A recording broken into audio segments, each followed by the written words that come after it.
কোরবানির পশু কেনার আগে এই বিষয়গুলো কি জানেন? অনেকেই শুধু বড় বা সুন্দর পশু দেখেই কুরবানি দেন, কিন্তু ইসলামে কিছু গুরুত্বপূর্ণ শর্ত আছে।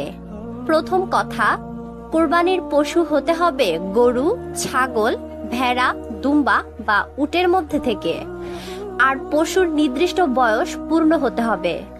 ছাগল কমপক্ষে 1 বছর, ভেড়া অথবা দুম্বা কমপক্ষে 6 মাস, যদি দেখতে 1 বছরের মতো হয়। গরু কমপক্ষে 2 বছর, উট কমপক্ষে 5 বছর।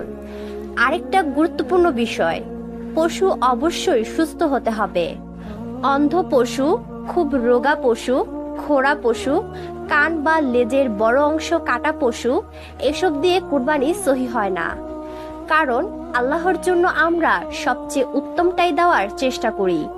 কুরবানির সময় এই দোয়াটা পড়া সুন্নাহ। বিসমিল্লাহি আল্লাহু আকবার, অর্থ আল্লাহর নামে, আল্লাহর সবচেয়ে মহান। মনে রাখবেন, কুরবানির আসল উদ্দেশ্য শুধু গোশত না, বরং তাকওয়া, আল্লাহর আনুগত্য আর ত্যাগের মানসিকতা।